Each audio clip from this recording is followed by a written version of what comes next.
The unexpected arrival. The rain hammered against Ethan Brooks's cabin windows like impatient fingers demanding entry. He rubbed his tired eyes, staring at lines of code that blurred together on his triple monitor setup. His stomach growled, reminding him that coffee wasn't a food group, no matter how much he pretended otherwise. "Screw it," he muttered, reaching for his phone. 20 minutes later, Stellar Slice Pizzeria promised delivery despite the weather that had already knocked out power to half of Pinecrest. He returned to debugging, losing himself in algorithms until the doorbell chimed. Ethan grabbed his wallet and opened the door, expecting the usual teenager in a soggy uniform. Instead, 2 women stood in the downpour, and his breath caught somewhere between his lungs and throat. The taller one had skin the deep violet of twilight, with silver markings across her cheekbones that resembled constellations. Her companion possessed pearl silver skin that seemed to shimmer even in the dim porch light, her eyes shifting colors like auroras dancing across a polar sky. Both wore matching red delivery jackets that somehow looked wrong on them, like costumes rather than uniforms.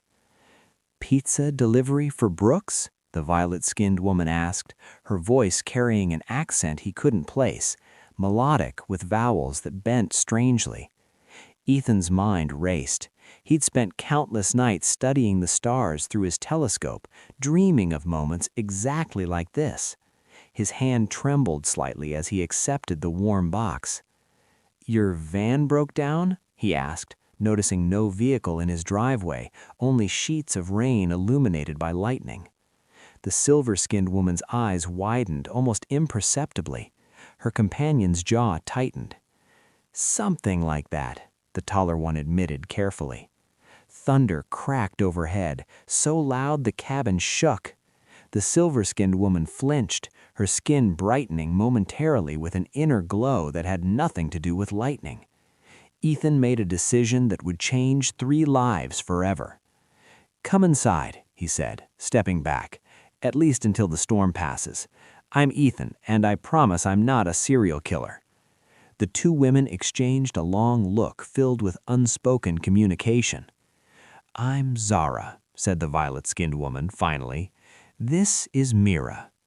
They stepped across his threshold, dripping rainwater that caught the light strangely, almost like liquid mercury. Mira's eyes swept across his astronomy books, star charts pinned to the walls, and the telescope positioned by the window. "You study the cosmos," she whispered, and something in her voice made it sound like a confession rather than an observation. Connections in candlelight. The lights flickered twice, then surrendered to darkness completely. Ethan fumbled for his phone's flashlight, but Mira's skin had already begun to glow softly, casting a gentle pearl luminescence across the room. "Sorry," she whispered, noticing his stare. "It's involuntary when you're nervous," Zara finished, her hand finding Mira's with practiced ease before quickly releasing it. Ethan retrieved candles from a drawer, arranging them on the coffee table. The pizza box sat between them like a peace offering as they settled onto his worn couch and floor cushions. Rain continued its percussion against the windows. "So," Ethan said, opening the box and revealing still steaming slices, "how long have you 2 been together?" Zara's violet skin darkened almost imperceptibly, a blush, he realized. Mira's glow brightened. "That obvious?" Mira asked with a small smile. "The way you look at each other," Ethan said simply. "I recognize longing. I've worn it myself for years." Something in his honesty seemed to unlock them. Mira explained haltingly about their world, their fleet, the regulations forbidding relationships between commanders and subordinates. Zara spoke of duty and discipline, but her eyes kept drifting to Mira with unmistakable tenderness. "What about you?" Zara asked. "Why does a man surround himself with stars but live alone?" Ethan laughed, but it sounded hollow. "Easier to dream about connection than risk it, I guess. People leave. Stars are constant." "Stars die too," Mira said softly. "But they create something beautiful first, light that travels across impossible distances." Their eyes met, and Ethan felt something shift in his chest, like gravity changing direction. He retrieved his acoustic guitar, needing something to do with his hands. "Want to hear something human?" he asked. As his fingers found his strings, playing a melody his grandmother taught him, Mira's skin began to pulse in rhythm. Soft waves of luminescence rippled across her arms and collarbone, synchronized perfectly with each chord change. "That's beautiful," Zara breathed. But she wasn't looking at Ethan. She was watching Mira's light show with wonder. "It's responding to the vibrations," Mira explained, embarrassed. "Music affects our bioluminescence. I can't control it." "Don't," Ethan said. "It's the most incredible thing I've ever seen."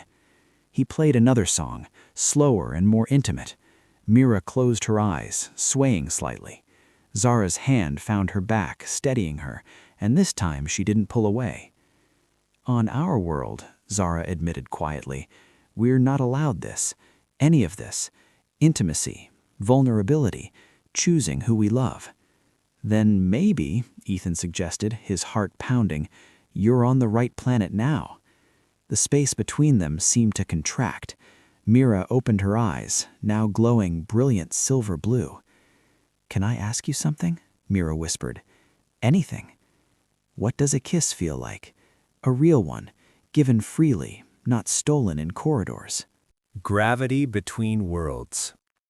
Ethan set the guitar aside carefully, his pulse thundering in his ears. Mira's question hung in the candlelit air between them, vulnerable and brave.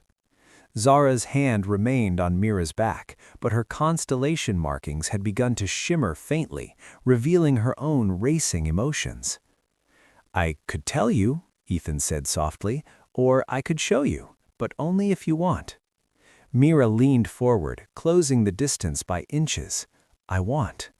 Her lips met his with tentative curiosity, soft and cool like morning mist. Ethan kept it gentle, letting her explore at her own pace. She tasted like ozone and something sweet he couldn't name. When she pulled back, her entire body was glowing like moonlight made flesh. "Oh," she breathed. "Oh, that's... Zara, it's like..." But Zara wasn't looking away this time. Her eyes had darkened to deep indigo, fixed on them both with an intensity that made Ethan's skin prickle. "I shouldn't," Zara started, but her voice cracked on the words. "Says who?" Ethan challenged gently. "The regulations you left behind when you walked through my door?" Thunder rolled overhead, closer now. The storm showed no signs of releasing them. Mira reached for Zara's hand, then for Ethan's, creating a circuit between the three of them. "I've never seen you let yourself want something just because you wanted it," she told Zara, "not once in 3 years of service together."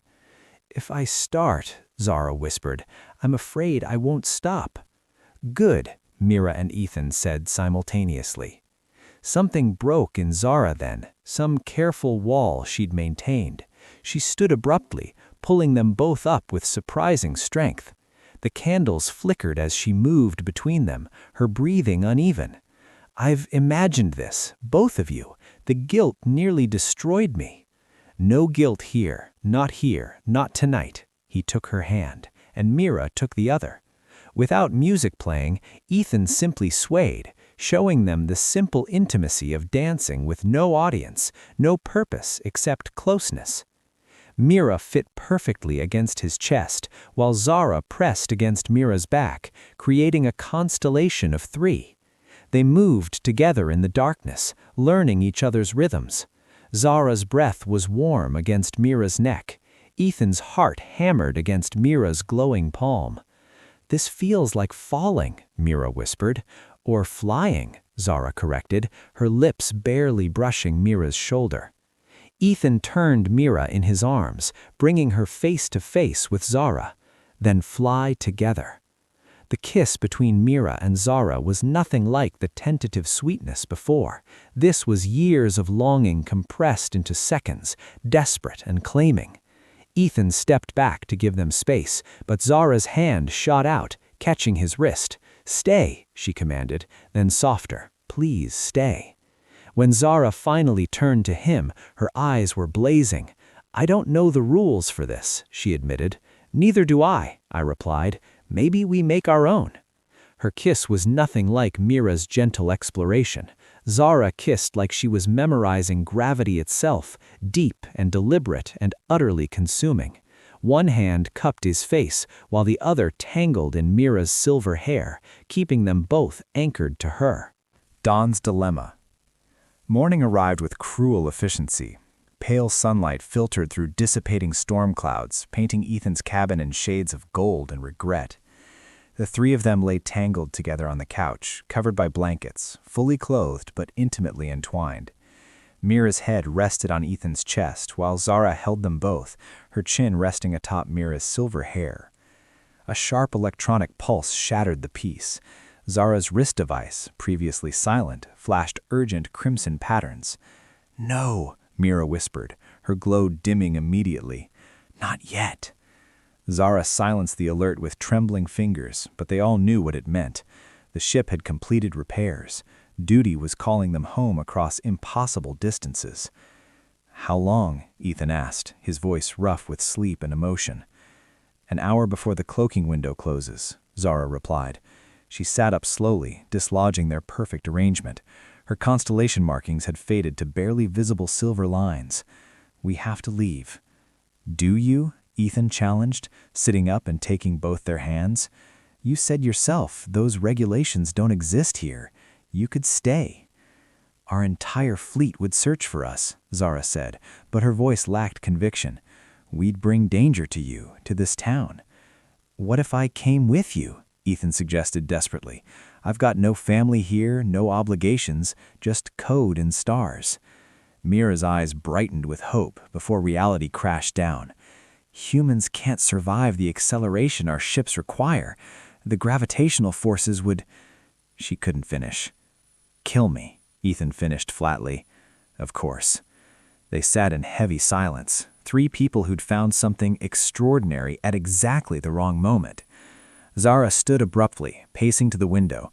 When she spoke, her voice carried the weight of command she'd worn for years. "I've spent my entire life following orders, choosing duty over desire, watching Mira from across command decks and pretending my heart wasn't being torn in half every single day." She turned, and Ethan was startled to see wetness on her violet cheeks, tears that caught the morning light. "Last night, I broke every regulation that mattered, and I'd do it again. I'd do it 1,000 times. Her voice cracked. "But I won't risk you, Ethan. Either of you. If we stay and they find us, they'll take Mira back, imprison her for desertion." "And you?" Mira asked, standing on shaking legs. "They'd execute a commander," Zara said simply. "Different rules for different ranks." Ethan moved to them, creating their triangle once more. "Then we find another way. Technology, communication, something." Mira brightened, literally, her skin pulsing with sudden excitement. "Quantum-linked devices. They're technically prohibited for personal use, but I have access to 2 prototype communicators in our ship's tech bay. They'd work across any distance instantaneously." "You'd risk stealing military equipment?" Zara asked. "I'd risk everything," Mira said fiercely, pulling them both close. "We found something last night that my entire species spends lifetimes searching for.